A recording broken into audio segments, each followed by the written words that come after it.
Athisaya one world Kalapatti premium villa plots with world class amenities நம்ம கோயம்புத்தூர்ல. அதிசயம் நடக்கும் நிச்சயமா. நீதி வழங்கும் போது அண்ணன் தம்பி சொந்தம் பந்தம் பணக்கார ஏழை எதையுமே பார்க்க கூடாதுடா, நாயத்தை மட்டும் தான் சொல்லணும். அனைவருக்கும் வணக்கம். உங்க விஜய் நான் வர்றேன், வாகை சூடும் வரலாறு திரும்புகிறது அப்படிங்கிற முழக்கத்தை முன்வைத்து நாளை முதல் 15 சனிக்கிழமைகள் தமிழக வெற்றிகரத்துடைய தலைவர் விஜய் அவர்கள் தன்னுடைய தேர்தல் பரப்புரையை தொடங்க இருக்காரு. இந்த தேர்தல் பரப்புரையுடைய முதல் கட்டமாக திருச்சியில் ஆரம்பித்து திருச்சி, பெரம்பலூர் அப்படின்னு சொல்லி ஒவ்வொரு மாவட்டமாக அவர் செல்ல இருப்பதாக தாவேக சார்பாக அறிவிச்சிருக்காங்க. இன்றைக்கு தமிழக வெற்றிகரத்துடைய தலைவர் விஜய் அவர்கள் இந்த பரப்புரை தொடர்பாக ஒரு அறிக்கையை வெளியிட்டிருக்காரு. அந்த அறிக்கையில் அவருக்கு என்ன குறிப்பிட்டிருக்காரு அப்படின்னா, இதுவரைக்கும் தமிழ்நாட்டில் எந்த அரசியல் கட்சியின் தலைவருக்கும் இல்லாத நெருக்கடி நிபந்தனைகள் நமக்கு தரப்படுகிறது. மக்கள் பாதுகாப்பு என்ற பெயரில் இந்த நிபந்தனைகளும் இந்த நெருக்கடியும் தரப்படுது. இதை எல்லாத்தையும் உடைச்சி நாம் வருவோம் அப்படிங்கிற மாதிரி அவர் சொல்லியிருக்காரு. தொடர்ச்சியாக கடந்த ஒரு வார காலமாக தமிழக வெற்றிகரத்துடைய தொண்டர்கள், ரசிகர்கள், பொறுப்பாளர்கள், புசியானந்த் தொடங்கி எல்லாரும் சொன்னது, தமிழக அரசும் காவல்துறையும் மிகப்பெரிய நெருக்கடியை தமிழக வெற்றிகரத்துக்கு கொடுக்குது. இதுவரைக்கும் எந்த கட்சிக்குமே இப்படி கொடுத்தது இல்லைங்க. ஒரு மக்களை ஒரு அரசியல் கட்சியுடைய தலைவர் போய் சந்திப்பதில் ஏன் இவ்வளவு நெருக்கடியை கொடுக்கணும் அப்படின்னு கேள்வி கேட்டிருக்காங்க. ஒரு 23 நிபந்தனைகளை, நெருக்கடி அப்படிங்கிற பேரில் நிபந்தனைகளை தமிழக காவல்துறை, அது குறிப்பாக திருச்சி காவல்துறை தமிழக வெற்றிகளுக்கு சொல்லியிருக்கு. இந்த நிபந்தனைகளை தான் நெருக்கடி, அடக்குமுறை அப்படின்னு சொல்லி தமிழக வெற்றிகளும் சொல்றாங்க. அது என்ன நிபந்தனைன்னு பார்த்துட்டு தமிழக வெற்றிகளுக்கு உண்மையிலே திமுக அரசும் காவல்துறையும் நெருக்கடியை கொடுக்குதா அப்படிங்கிறத நம்ம ஒன்று ஒன்றா பார்த்துடலாம். முதல்ல, பரப்புரை நடத்தும் இடம் மக்கள் நடமாட்டம் உள்ள வணிக பகுதி என்பதால் காலை 10:35 மணி முதல் 11 மணி வரை நடக்கும் பரப்புரைக்கு கட்சியினர் காலை 9:35 மணிக்கு வர வேண்டும் அப்படின்னு சொல்லி ஒரு நிபந்தனை கொடுத்துருக்காங்க. இப்போ காவல்துறை, நீ 10:30 மணிக்கு நிகழ்ச்சி நடத்துகிற, 9:35 வந்துரு அப்படின்னு சொல்லாமல் முதல் நாள் நைட்டே படுத்துக்கோ அப்படின்னு சொல்லுவாங்களா? இல்லை 10:35 11 வரை 25 நிமிஷம் அனுமதி அவருக்கு. அந்த நிகழ்ச்சிக்கு 11 மணிக்கு மேலே வான்னு சொல்லுவாங்களா? 10:30 மணி நிகழ்ச்சிக்கு 9 மணிக்கு வந்துறியா? ஏன்னா அது கூட்ட நெரிசலான பகுதி, அந்த நேரத்தில் அது கூட முடியல. அந்த டைம்னா அதுனா அந்த 10:30 11 மணி தான் கொஞ்சம் ஃப்ரீயாக இருக்கும். அதனால் அந்த நேரத்தை அவரும் கேட்டு வாங்கி 10:30 மணி தான் கேட்டிருக்காங்க. இவங்களும் 10:35 கொடுத்துருக்காங்க. 10:30 மணி FTFS இருக்கு இல்லையா, ஃபஸ்ட் டே ஃபஸ்ட்டோ, அது பார்க்க போகிற மாதிரி எல்லாரும் வந்துடுவாங்க. அதெல்லாம் 9:30 மணிக்கே வந்து சேர்ந்துருன்னு சொல்லி காவல்துறை கொடுத்துருக்கு. இதில் என்ன நெருக்கடி இருக்குது? சரி, ரெண்டாவது, தாவேக தலைவர் விஜய் எந்த பகுதியும் ரோட் ஷோ நடத்தக்கூடாது. திருச்சியை பொறுத்தவரை சென்னை கோயம்புத்தூருக்கு அடுத்தபடியாக இப்போ நெருக்கடிக்கு உள்ளாகி கொண்டிருக்கிற ஒரு மாநகராட்சியாக மாறிக்கிட்டு இருக்கு. காலையில் இந்த 9 மணிலேருந்து 10:30 மணி வரைக்கும் கடுமையான போக்குவரத்து நெருக்கடி திருச்சியில் எல்லா பக்கமே வர ஆரம்பிச்சிச்சு.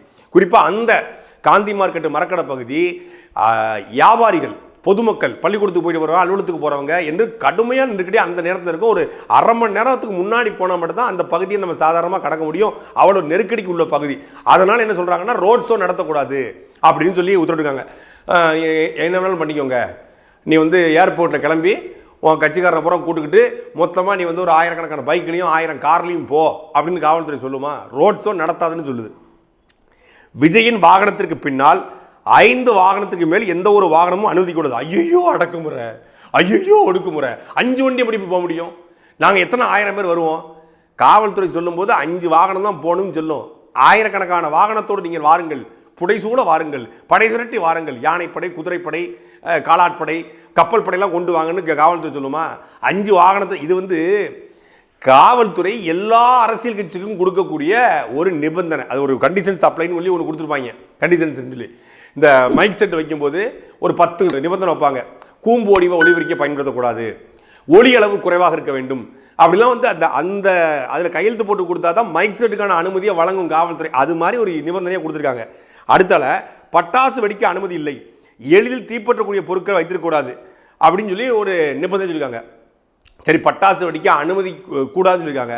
நீ ஒரு 10,000 வாழை பட்டாசு தூக்கி மரக்கடைகளை வச்சு விடுப்பா அப்படின்னு காவல்துறை சொல்லுமா? இல்லை அணுகுண்டை தூக்கி பக்கத்தில் இருக்க போஸ்ட் ஆஃபீஸ், இது பாஸ்போர்ட் ஆஃபீஸ் இருக்குது, அதுக்குள்ளே போடுப்பா அப்படின்னு சொல்லுமா காவல்துறை? பக்கத்தில் பள்ளிக்கூடம் இருக்குது, திரையரங்கம் இருக்குது, அப்போ அது பெரிய தொந்தரவாக மருத்துவமனைகள் இருக்குது, அது தொந்தரவாக மாறாது. அதனால் பட்டாசு வெடிக்கக்கூடாதுன்னு இருக்காங்க. இது பயங்கரமான ரெஸ்ட்ரிக்ஷனாக இருக்குது, அடக்குமுறையாக இருக்குன்னு இருக்காங்க. பரப்புரையின் போது வரக்கூடிய வாகனங்களுக்கு உண்டான பார்க்கிங் வசதிகளை செய்துள்ளோம். இது ஒரு அடக்குமுறையாம். அனுமதியின்றி வழித்தடத்தில் மட்டுமே பரப்புரைக்கு வர வேண்டும். சரி, அனுமதிக்கப்பட்ட வழியில் வர சொல்லியிருக்கான். நீங்கள் வந்து கண்ட மணிக்கு வாங்க, எங்கே வேணாலும் போங்க, எப்படி வேணாலும் கூட்டு போங்க, விஜய் சந்து பொந்துக்கெல்லாம் கூட்டு போங்க அப்படின்னு சொல்லுவாங்களா? எந்த ரூட்டில் நீங்கள் அனுமதி கொடுத்தீங்களோ அதில் கூட்டு வாங்கன்னு சொல்லியிருக்காங்க. இது ஒரு அடக்குமுறையாம். கர்ப்பிணி பெண்கள், குழந்தைகள், வயது முதிர்ந்தவர்கள், மாற்றுத்திறனாளி வருவதை தவிர்த்திட வேண்டும். இதை ஏற்கனவே மாநாட்டில் விஜயே சொன்னார். அதை கேட்காம கர்ப்பிணி பெண்கள் அந்த மாநாட்டுக்கு போய் என்னாச்சு நமக்கு தெரியும். குழந்தைகளை வந்து இந்த பாகுபலி படத்தில் இந்த ரம்யா கிருஷ்ணன் தூக்குமே அது மாதிரி தூக்கி கொடுத்தாங்க இந்த பேரிகார்டு இருந்து அந்த வழியா. அப்போ குழந்தைகள், கர்ப்பிணி பெண்கள் கூட்டத்துக்கு போனால் மூச்சு திணறல் ஏற்படும், அவங்களுக்கு உயிருக்கு அச்சுறுத்தல் இருக்கிறது, பாதுகாப்பு இல்லை அப்படிங்கிறதுக்காக அதை சொல்லியிருக்காங்க. பரப்புரையில் கலந்து கொள்ளும் எவரும் கம்பு, குச்சி, பிற ஆயுதங்கள் எதையும் வைத்திருத்தல் கூடாது. கம்பு குச்சி வச்சிடக்கூடாது, ஏன்னா அடிதிரி ஆயிடக்கூடாது, பிரச்சனை ஆயிடக்கூடாதுன்னு சொல்லியிருக்காங்க. இல்லை வரும்போது நீ அருவா, வெட்டருவா, வேல்கம்பு, அருவாமனை எல்லாத்தையும் கொண்டு வானா காவல்துறை சொல்லும், அப்படி தான் சொல்லும். பொதுமக்களுக்கும் சட்டம் ஒழுங்கிற்கும் இடையூறு ஏற்படாத வகையில் நடந்த வேண்டும். இது பொதுவாக எல்லாருக்கும் சொல்லக்கூடிய வழிமுறை தான். மருத்துவ வசதி, குடிநீர், முதலுதவி சாதனங்கள், ஆம்புலன்ஸு, தீயணைப்பு சாதனங்கள் தயாரில் வைக்க வேண்டும். இது பொதுவான விதிமுறை தான். காவல்துறைக்கு உதவியாக தன்னார்வலர்கள் ஏற்பாடு செய்ய வேண்டும். இது பொதுவாக வைக்கக்கூடிய விதிமுறை தான். பிறர் மனம் புண்படும் வகையிலோ பிறர் சாதி மதத்தினரோ புண்படுத்தும் வகையிலோ நடந்து கொள்ளக்கூடாது. இது எல்லா அரசியல் கட்சிகளுக்கும், ஈவன் திமுக கூட்டம் போட்டால் கூட இந்த ஃபார்மெட் இது வந்து புதுசாலாம் டைப் பண்ணல, ஃபார்மெட்டாக இருக்கும். இனம், மொழி, சாதி அடிப்படையில் பேசக்கூடாது. இப்போ தேர்தல் ஆணையம் தேர்தல் ஆணையத்துடைய தேதி அறிவிக்கப்பட்டவனால ஒரு இது கொடுப்பாங்க, ஒரு புரோட்டோகால், ஒரு கோட் ஆஃப் கண்டக்ட் இருக்கும். அதில் என்னென்னா இந்த மாதிரி தேர்தல் விதிமுறைகள் எப்படி போட்டுட்டு இந்த மாதிரி சாதி, மொழி, இன அடிப்படையில் பேசக்கூடாது, ஒரு தலைவர்களை ஒருமையில் பேசக்கூடாது அப்படின்னு கொடுப்பாங்க. அதே மாதிரி தான் காவல்துறை பிறர் மனம் புண்படும் வகையிலோ பிறர் சாதி பிறர் மனம் புண்படும் பேசக்கூடாது. அப்புறம் ஸ்டாலின் மனசு புண்படுவில் நாங்கள் பேசக்கூடாதா? எடப்பாடி மனசு புண்படுவில் நாங்கள் பேசக்கூடாதா? மோடி மனசு புண்படுவில் நாங்கள் பேசக்கூடாதா? இதெல்லாம் ஒரு ரெஸ்ட்ரிக்ஷனா? அப்போ எங்களை எப்படி அடக்குறீங்க பார்த்தீங்களா, எங்களை எப்படி ஒடுக்குறீங்க பார்த்தீங்களா, திமுக எங்களை பார்த்து பயப்படுது பார்த்தீங்களா அப்படின்னு உருட்டிட்டு இருக்காங்க. இதை தான். அதுக்கப்புறம் பெட்டி வடிவ ஒளிபெருக்கியில் சொல்லலாம், கூம்பு வடிவ ஒளிபெருக்கி பயன்படுத்தக்கூடாது, பெட்டி வடிவ பாக்ஸ் ஸ்பீக்கர் தான் பயன்படுத்தணும். ஏன்னா கூம்புனா அது லவுட் ஸ்பீக்கர், டிஸ்டர்பன்ஸ் ஆகும் அப்படிங்கிறதுக்காக இவர் நான் வர்றேன் அப்படின்னு கத்துவாப்புல, அது கிருன்னு இறையும், அதுக்காக அதை பயன்படுத்தக்கூடாதுன்னு சொல்லியிருக்காங்க.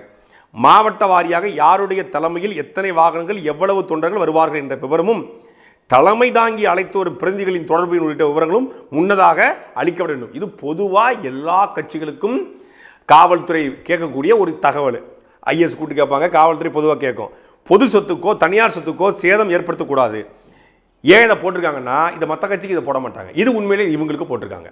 எனக்கு தெரிஞ்சு மற்ற கட்சிக்கு இந்த பொது சொத்துக்கு சேதம் விளைவிக்க போட மாட்டாங்க. ஏன்னா இவன் வந்தால் செடியை பிடிச்சி எறிவான், மரத்து மேலே ஏறுவான், விளக்கு கம்பத்து மேலே ஏறுவான், கிரீஸ் தடனா கூட துண்டை வச்சு தொடச்சிட்டு மேலே ஏறி போவான். இவன் அணில் குஞ்சு. இவன் கோயம்புத்தூர் ஏர்போர்ட்டை எந்த நிலைமைக்கு தள்ளுனா, மதுரை ஏர்போர்ட்டை எந்த நிலைமைக்கு தள்ளுனா, இங்கே விக்கிரவாண்டில் என்ன நிலைமை ஆச்சு, மதுரையில் இருந்த மாநாட்டில் அவன் என்னென்ன சேட்டப் பண்ணி 40,000 சேரை உடச்சி சுக்குச்சுக்கா போட்டான் அப்படின்னு காவல்துறை கண்கூடா பார்க்குது, உலகமே பார்த்துக்கிட்டு இருக்கு. அதனால் பொது சொத்துக்கு சேதம் வைக்க மாட்டோம். சேதம் விளைவிச்சா பிபிடிஎல் ஆக்ட் போடுவோம், பொது சொத்துக்கு சேதம் விளைவித்தல் அப்படிங்கிற அடிப்படையில் வழக்கு போடுவோம் அப்படின்னு காவல்துறை சொல்லியிருக்கு. இது எந்த கட்சிக்குமே சொல்லாதது இந்த கட்சிக்கு சொல்லியிருக்காங்க. இந்த கட்சி அப்படி செய்யும். அரசு மற்றும் தனியார் கட்டிடங்கள், காம்பவுண்ட் சுவர்கள், மரங்கள், சொல்லும்ல வந்துருச்சு மேட்ரு, மின் விளக்கு கம்பங்கள், மின் கம்பங்கள் ஆனால் வச்சு செஞ்சுருக்காங்க. அனுமதி கொடுக்குற பேரில் அணில் குஞ்சுகள் என்னென்ன சேட்டை பண்ணுங்கிறத மின் மாற்றிகள் டிரான்ஸ்ஃபார்மரு, கொடிக்கம்பங்கள், சிலையை சுற்றி அமைக்கப்பட்ட பாதுகாப்பு கிரில் கம்பிகள் மீது ஏறிக்கொண்டு இடையூறு உலகத்திலேயே எந்த ஒரு கட்சிக்கும் காவல்துறை சொல்லாதது. இதை பார்த்துட்டாங்க, கொதிச்சிட்டாங்க. அரசு மற்றும் தனியார் கட்டடங்கள், காம்பவுண்டு சுவர்கள், மரங்கள், மின்விளக்கு கம்பங்கள், மின் கம்பங்கள், மின் மாற்றிகள், டிரான்ஸ்ஃபார்மர் இல்லாமல் ஏற போகிறாங்க, கொடிக்கம்பங்கள், சிலையை சுற்றி அமைக்கப்பட்ட பாதுகாப்பு கிரில் கம்பிகள் மீது ஏறிக்கொண்டு இடையூறு ஏற்படுத்தக்கூடாது. இதில் தான் அணில் குஞ்சோட மனசு கூட புண்பட்டுச்சு போல இருக்குது. பரப்புரை முடிந்தவுடன் அமைதியான முறையில் கலைத்து சொல்ல வேண்டும், இல்லைனா அவங்களே கலைச்சிருவாங்க. ஃப்ளெக்ஸ் பேனரோ அலங்கார வளைவுகளோ கொடி கட்டப்பட்ட கம்பிகளோ உரிய அனுமதி பெறாமல், அனுமதி பெற்று வச்சுக்க. ஏன்னா இன்றைக்கி கார்பரேஷனில் பொறுத்தவரை ஒரு பேனர் வைக்கணும் கூட கார்பரேஷனில் அனுமதி வாங்கணும். இப்போ திருச்சியில் புத்தூர் ரோட்டில் ஃப்ளெக்ஸ் வைக்கணுமா, கோட்டாட்சி அலுவலகத்தில் போயிட்டு அனுமதி வாங்கி தான் வைக்க முடியும். அப்போ அனுமதி வாங்கி வச்சுக்கொண்டாங்க. காவல்துறை விதிகளுக்கு உட்பட்டு நடந்து கொள்ள வேண்டும், அது பொதுவாக சொல்கிறது. பொதுமக்களுக்கும் வாகன ஓட்டிகளுக்கும் பள்ளி மாணாக்கர்களுக்கும் குழந்தைகள், முதியவர்கள், நோயாளிகளுக்கும் இடையூறு ஏற்படாமல் நடந்து கொள்ளுன்னு சொல்லியிருக்காங்க. இதில் என்ன அடக்குமுறை இருக்குது? அவன் பொதுமக்கள் வந்தால் அவனை தூக்கி மண்டையில் அடிச்சு விடு, நோயாளி வந்தால் அவனை வீல் சேர்லேருந்து தள்ளி விடு, குழந்தைகள் வந்து அவனை பிடிச்சி கிள்ளி விடு அப்படின்னா காவல்துறை சொல்லும். பொதுமக்களுக்கு குழந்தைகளுக்கு பாதுகாப்பு குறைப்பு இல்லாமல் நடந்துக்கோ அப்படின்னு சொல்லியிருக்காங்க. போக்குவரத்துக்கு இடையூறு ஏற்படாமல் நடந்து கொள்ள வேண்டும். ஆம்புலன்ஸ் சென்று வரை எந்தவித தடங்களும் ஏற்படுத்தக்கூடாது. இதில் என்ன அடக்குமுறை இருக்கு? போக்குவரத்துக்கு இடையூறு ஏற்படுத்து, உன் பைக்கை கொண்டு போய் ஒரு காருக்குள்ள கொண்டு போட்டுரு, சாலையில் உருண்டு போ அப்படின்னா காவல்துறை சொல்லும். பொதுமக்களுக்கு போக்குவரத்துக்கு இடையூறு செய்யாதே. மேலே குறிப்பிட்டுள்ள அனைத்து விதிமுறைகள் மற்றும் காவல்துறை அதிகாரிகளால் அவ்வப்போது வழங்கப்படும் அறிவுரைகளையும் பின்பற்றி நடப்பதை நிகழ்ச்சி ஏற்பாடுகள் உறுதி செய்ய வேண்டும். நிபந்தனைகள் எவையேனும் மீறப்படும் பட்சத்தில் பரப்புரைகள் இடையிலே நிறுத்துவதற்கு காவல்துறைக்கு முழு அதிகாரம் உண்டு. இது பொதுவாக எல்லா அரசியல் கட்சிகளும் கொடுக்கக்கூடிய ஒரு அறிவுரை, ஒரு நிபந்தனை, ஒரு விதிகள், ஒரு ரூல்ஸ் சொல்லலாம். இதை பின்பற்றுவதும் பின்பற்றாததும் அந்த கட்சியினுடைய நடவடிக்கையை பொறுத்து இருக்கு. பின்பற்றினா மீண்டும் அடுத்தடுத்த கூட்டங்களுக்கு சரியான அனுமதியை கொடுப்பாங்க. பின்பற்றலைன்னா இன்னும் கூடுதல் ரெஸ்ட்ரிக்ஷனை கொடுப்பாங்க, கூடுதல் தடையை போடுவாங்க. இது காவல்துறை சார்ந்தது, லா அண்ட் ஆர்டர் சார்ந்தது. இதில் திமுக அரசுடைய அடக்குமுறை இருக்கு, ஒடுக்குமுறை இருக்கு அப்படின்னா தன்னை எதிர்த்து பேசக்கூடிய எல்லா கட்சிகளையும் ஆளுங்கட்சி அடக்கத்தான் செய்யும். அதனால தான் ஆளுங்கட்சி அகற்றம்னு போராடிட்டு இருக்கும். அதில் மாற்றுக்கிறது கிடையாது. இந்த அடக்குமுறையை எந்த கட்சிக்கும் தரல, எந்த அரசியல் கட்சி தலைவருக்கும் கொடுக்கப்படாத அடக்குமுறை எனக்கு தரப்படுதுன்னு சொல்லி விஜய் சொல்றார். அங்கதான் நம்ம கேட்கிறோம். இப்ப நாம் தமிழர் கட்சி இருக்குன்னா, நாம் தமிழர் கட்சி பார்த்த அடக்குமுறையில் ஒரு விழுக்காடு விஜய் இது வரைக்கும் பார்க்கல. தனிப்பட்ட முறையிலும் சரி, கட்சி ரீதியாகவும் சரி, அவருக்கு எல்லாமே சரியாக கொடுக்கப்பட்டிருக்கு. நாம் தமிழர் கட்சிக்கு மாநாட்டுக்கு இடம் தர மாட்டாங்க, பணம் தரன்னு சொன்னா கூட தர மாட்டாங்க. ஆனா இவர் 100 ஏக்கர்ல இவர்கிட்ட பணம் அதிகமாக இருக்கிறதுனால 100 ஏக்கரில் இவருக்கு காசு கொடுத்து வாங்கி மாநாட்டத்தில் அதுக்கு முழுமையான அனுமதி காவல்துறை கொடுத்துருக்காங்க. நாம் தமிழர் கட்சி ஒவ்வொரு முறையும் நீதிமன்றத்துக்கு போயிட்டு வந்து தான் அனுமதியை வாங்கும். அப்படி வழங்கினா கூட பேனர் வச்சா கிழிச்சிட்டு போயிடுவாங்க, சுவரட்டி ஒட்டினா கிழிச்சு போட்டுருவாங்க. நாம் தமிழர் கட்சியுடைய சுவரட்டியை ஒட்டுவதற்கே காவல்துறை தடை போட்ட ஒரு காலம் உண்டு. தலைவருடைய படத்தை போட்ட சுவரட்டி ஒட்டியதற்காக திருச்சியில் 15 பேர் கைது செய்யப்பட்டு சுவரட்டி ஒட்டியதற்கு. நீங்கள் பெரிய பெரிய பதாகைகளை தமிழக வெற்றிகளும் வைக்குது. ஆனால் ஒரு சின்ன சுவரட்டி, ஒரு சின்ன சிங்கிள் பிட்டு சுவரட்டி, வெறும் 1000 ரூபாய்க்கு அடிச்சு சுவரட்டி, ஒரு 100 சுவரட்டி, அதை ஒட்டுறதுக்கு 15 நாட்கள் திருச்சி ஜெயிலில் 2009 15 பேர் கிடந்தாங்க. அப்படி மிகப்பெரிய அடக்குமுறைக்கு உள்ளாய் தான் நாம் தமிழர் கட்சி வந்துச்சு. பேசினாலே கைது, ஒரு சாதாரண ஒரு கூட்டத்தில் பேசினாலே வழக்கு. ஒவ்வொரு கட்சியினுடைய மாவட்ட செயலருக்கும், நாம் தமிழர் கட்சியில் ஒவ்வொரு பேச்சாளருக்கும் குறைந்தபட்சம் 10 வழக்கு. நீங்கள் வாகனத்தை நடுவீதியில் நிப்பாட்டியதாகத்தான் புசியானது வழக்கு. ஆனால் பேசியதற்கு நாம் தமிழர் கட்சி அவ்வளோ வழக்கு போடப்பட்டிருக்கு. அப்போ அந்த அடக்குமுறையில் ஒரு அடக்குமுறை நீங்கள் பார்க்கலையே. கிட்டத்தட்ட 227 வழக்கு சீமான் மேலே இந்த 15 ஆண்டு காலத்தில் பதிவு செய்யப்பட்டிருக்கு. குறிப்பாக திமுக இந்த ஆட்சி காலத்தில் 4 ஆண்டு காலத்தில் 100க்கும் மேற்பட்ட வழக்கு சீமான் மேலே பதிவு செய்யப்பட்டிருக்கு. பொது மேடைகளை பேசியதற்கு. வருமான வரித்துறை வழக்கு, அமலாக்கத்துறை வழக்கு கிடையாது. அப்போ இதை தங்களுடைய விளம்பரத்திற்கு அரசு எங்களை பார்த்து பயப்படுது, அரசு எங்களை அடக்க நினைக்குது, அரசு எங்களை ஒடுக்க நினைக்குது அப்படின்னு தங்களுடைய விளம்பரத்திற்கு இதை பயன்படுத்துறாங்களே ஒழிய, காவல்துறை எல்லா கட்சிகளுக்கும் கொடுக்கக்கூடிய ரெஸ்ட்ரிக்ஷனை தான், நிபந்தனைகளை தான், விதிகளை தான் தமிழக வெற்றிகளுக்கும் கொடுத்துருக்கு. காவல்துறை அனுமதியை மறுத்துருச்சுங்க. நீதிமன்றத்துக்கு போய் வைட்டு வந்தாங்க கூட சொல்லலாம், காவல்துறை அனுமதி மறுத்துருச்சு, நாங்கள் நீதிமன்றத்தில் போய் போராட வேண்டியிருந்தோம். அப்போ காவல்துறை எங்களை பார்த்து பயப்படுது. திமுக அரசு காவல்துறைக்கு மறைமுகமான அழுத்தம் கொடுத்துருக்கு, KN நேரு மறைமுகமான அழுத்தம் கொடுத்துருக்காரு அப்படின்னு சொல்லலாம். ஆனால் காவல்துறை அனுமதியை கொடுத்துட்டாங்க, ரெஸ்ட்ரிக்ஷனை கொடுத்துருக்காங்க. இந்த ரெஸ்ட்ரிக்ஷனுக்கு, இந்த விதிமுறைகளுக்கு இந்த வானத்துக்கும் பூமிக்கும் குதிச்சு இதை ஒரு வாரமாக டிபேட்டாக மாற்றிருக்காங்க. இதுதான் தமிழக வெற்றி கழகத்தினுடைய PR அரசியல். அதாவது அவங்க ஒரு டீமை வச்சுக்கிட்டு ஒரு பேக்கப், இந்த வாய்ஸ் ஆஃப் காமெண்ட் இருக்காங்க இல்லையா, அந்த வாய்ஸ் ஆஃப் காமெண்ட் சமூக வலைதளங்களில் இது போல ஒரு கருத்துருவாக்கத்தை உருவாக்குறாங்க. அப்போ நான் திமுக தவைக்காவை கடுமையாக எதிர்க்குது போல இருக்கு, திமுக அடக்குமுறை எவுது போல இருக்கு, அப்போ தமிழக வெற்றிகள் தான் திமுக ஒரே மாற்று போல இருக்குன்னு ஒரு பிம்பத்தை கட்டமைப்பதற்கு இந்த விதியை கூட, அதாவது ஒரு சாதாரண ரூல்ஸ் அண்ட் ரெகுலேஷன்ஸை கூட தங்களுக்கு சாதகமாக பயன்படுத்த தமிழக வெற்றிகளுக்கும் முயற்சி பண்ணுதுன்னா எவ்வளவு இறங்கியும் இது அரசியல் பண்ணும். இது அரசியலுக்காக, ஓட்டுக்காக எந்த எக்ஸ்ட்ரீமுக்கும் போகும். இது ஒரு மாற்று அரசியல் கட்சியில், இது மற்றும் ஒரு அரசியல் கட்சி, திமுக போல, திராவிட கட்சிகள் போல ஒரு அரசியல் கட்சி. ஏன்னா உண்மையிலே ஒரு மாற்று அரசியல் செய்யக்கூடிய கட்சியாக இருக்கும் அப்படின்னா, தமிழ்நாட்டில் ஒரு முறை இருக்கு, ஒரு குறிப்பிட்ட சமூக தலைவர்களை கொண்டாடக்கூடிய ஒரு முறை இருக்கு. நாங்கள் மாற்று அரசியலுங்க, நாங்கள் எல்லாருக்கும் பொதுவானவங்க, நாங்கள் இதை புறக்கணிக்கிறோம் அப்படின்னு ஒன்று புறக்கணிப்பது. இல்லைன்னா அந்த குறிப்பிட்ட நாளில் அங்கே போய் நின்று வணக்கம் செய்வது, நம்ம உண்மையிலே மரியாதை செய்யணும்னு நினச்சா அங்கே போய் செய்வது. இப்போ நேற்றையா இமானுவேல் சேகரனாருடைய நினைவு நாள், அங்கே போய் வணக்கம் செய்வது என்பது அவருக்கு மரியாதை செய்வதற்கு சமம். இல்லை அங்கே வர முடியலங்க, அலுவலகத்தில் நான் வந்து எல்லாரையும் கூட்டி வச்சு நாங்கள் வணக்கம் செலுத்துகிறோம். இப்போ நாம் தமிழர் கட்சி நிறைய இடங்களுக்கு போக முடியாத சூழ்நிலையில் கட்சி அலுவலகத்திலே பண்ணுவாங்க. அப்படி வந்து எல்லா கட்சிகளுமே தன்னுடைய கட்சி அலுவலகங்களை இப்போ எடப்பாடி பழனிசாமி கூட அவருடைய கட்சி அலுவலகத்திலே வந்து இமானுவேல் சேகரனாருக்கு வணக்கம் செலுத்துறாரு.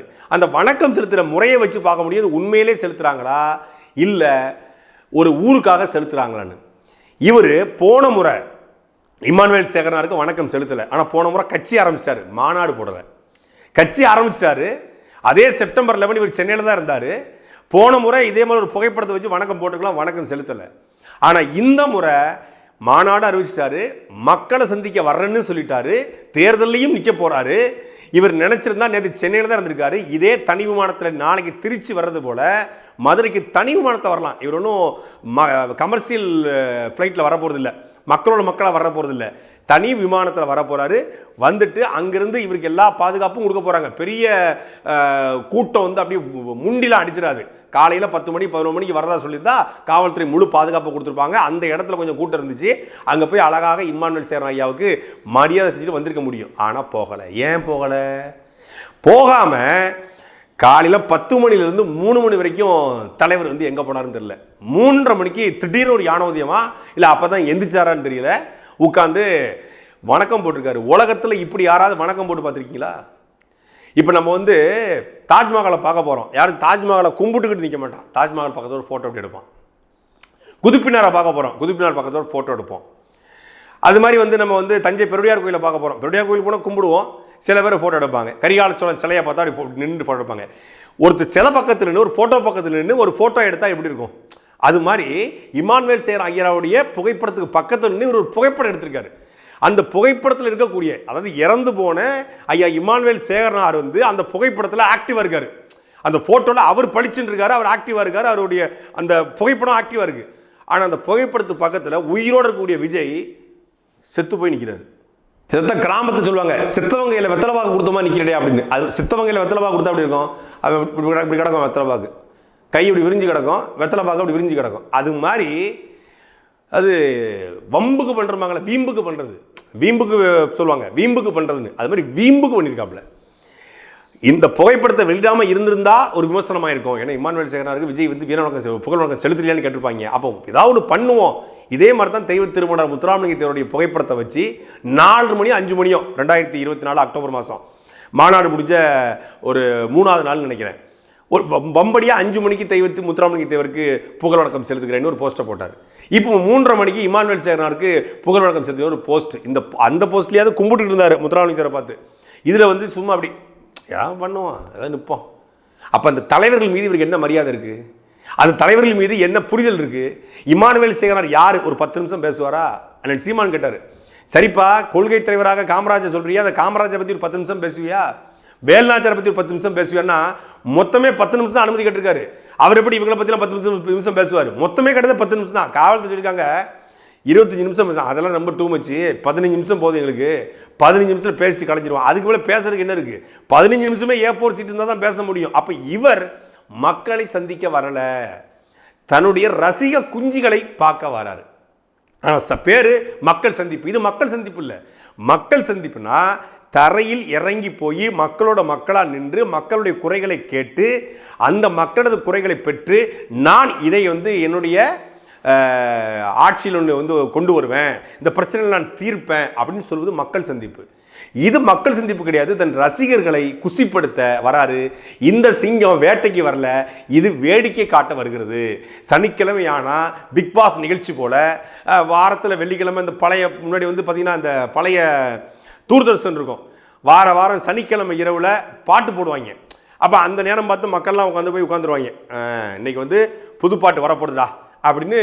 ஊரில் வந்து ஒரு வானொலி நிலையம் இருக்கும், அது ஒரு பெட்டி வச்சுருப்பாங்க. அங்கே பெட்டி பக்கத்தில் டிவி தொலைக்காட்சி பெட்டி, அதில் போய் வரிசையாக எல்லோரும் உட்காந்துருவோம். அப்போ அங்கே வந்து புது பாட்டு போடுவாங்க, 5 பாட்டு 6 பாட்டு போடுவாங்க. புதுசாக ரிலீஸ் ஆன படத்தோட பாட்டு ஒரு மாதம் எனக்கு அந்த படம் ரிலீஸ் ஆகி அந்த பாட்டை போடுவாங்க. அதே மாதிரி இப்போ சனிக்கிழமையானா இவர் இந்த வேடிக்கை காட்ட வர சிங்கம் வரப்போகுது நம்ம ஊருக்கு அப்படின்னு தன்னுடைய ரசிகர்கள், இது வரைக்கும் திரையிலே பார்த்து பழகினவன் எந்த நடிகர் வந்தாலும் வருவான். ஏன்னா இங்கே தமிழ்நாட்டில் ஒரு நடிகருக்குன்னு ஒரு கிரேஸ் இருக்குது, இது ஒரு கூறுகட்ட கூமுட்ட கூட்டம், குக்கர் கூட்டம். அதனால் நடிகனை பார்க்க ஒரு கூட்டம் வரும் இல்லையா, அந்த கூட்டத்தை இது மக்கள் கூட்டமாக காட்டுவதற்கு விஜய் பிராண்ட் பண்ண பார்க்குறாரு. இதை விட 100 மடங்கு. இன்னைக்கு விஜய்க்கு கூடுற கூட்டத்தை விட 100 மடங்கு 2008 கட்சி தொடங்கி சிரஞ்சீவிக்கு கூடியது. 2008 கட்சி தொடங்கி 2009 தேர்தலில் போட்டி போட்டு 2014 திருப்பி ஒரு தேர்தலில் போட்டி போட்டார். 11 கிட்டத்தட்ட மொத்தமே 4 வருஷம் தான். 4 வருஷத்தில் கட்சியை அப்படியே காங்கிரஸ் கட்சியில் கொடுத்துட்டு கும்பிடு போட்டு போனார்.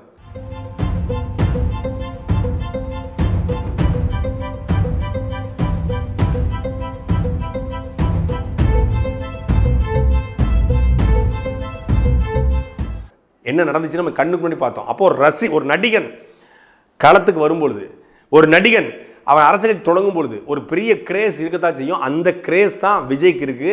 தன் ரசிகனை தொண்டனாக மாற்றி அந்த தொண்டனையே மக்களாக காட்டி அவர் ஓட்டு பிச்சை எடுக்க வராரே ஒழிய மக்களை சந்திக்க வரல. மக்களை சந்திப்பதற்கு இப்படி நவீனமாக ஒரு பஸ்ஸை பிடிச்சி அது மேலே ஏற நின்றுக்கிட்டு எந்த ஒரு கட்சி தலைவரும் போய் நிற்க மாட்டாங்க.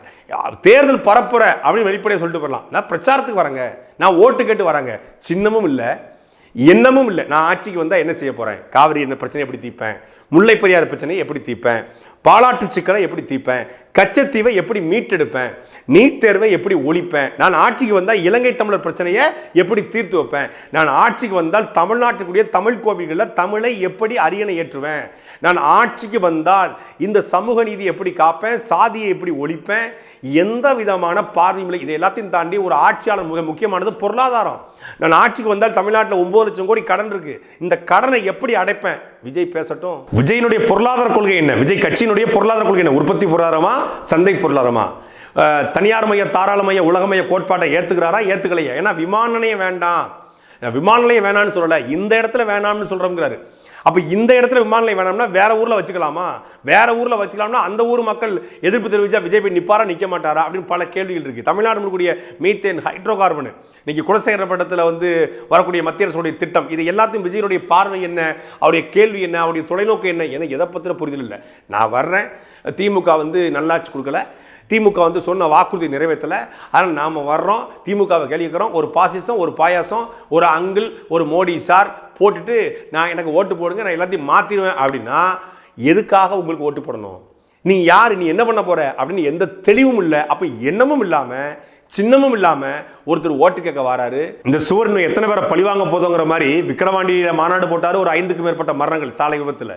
மதுரையில் மாநாடு போட்டாரு, சாலை விபத்தில் வெயிலில் மயங்கி பேனர் கட்டும் போது மின்சாரம் தாக்கின்னு சொல்லி 10க்கும் மேற்பட்டவர்கள் மரணிச்சு போனாங்க. சில பேருடைய உடம்பு 10 நாள் கழிச்சு தான் கிடைச்சது. காவல்துறையில் புகார் கொடுத்து அவங்க குடும்பத்தை தேடி எப்படி இறந்து போனானே தெரியாத அளவுக்குலாம் பல பேர் இறந்து போயிருக்காங்க தாவேக்காவுடைய தொண்டர்கள். அப்போ விஜய் நேராக சார்ட்டர் ஃப்ளைட்டில் தனி விமானத்தில் திருச்சியில் இறங்கி அவர் நவீன பேருந்தில் ஏறி ஆட்டிக்கிட்டு போயிடுவார். ஆனால் தொண்டர்கள் அவரை பார்க்க போகிறோங்கிற ஆர்வ கோளாறுல, அதீத ஆர்வத்தில், சாதாரண குடும்ப பின்னணி கொண்டவன் ஒரு பைக்கில் பெட்ரோல் கூட காசு இல்லாமல் அப்பா அம்மாட்ட பெட்ரோலுக்கு காசை வாங்கிட்டு வேகமாக போய் எத்தனை பேரும் இந்த இடத்துல விபத்துக்குள்ளாகக்கூடிய வாய்ப்புகள் இருக்கு. ஏன்னா இது ஒரு பெரிய பயணமாக போக போகுது. அதனால் ஐயா உயிர் எல்லாருக்கும் ஒன்று தான். அது தாவேக்கா தொண்டருடைய உயிரோ இல்லை திமுக தொண்டருடைய உயிரோ இல்லை நாம் தமிழர் தொண்டருடைய உயிர் எல்லாத்துக்கும் ஒன்று தான்.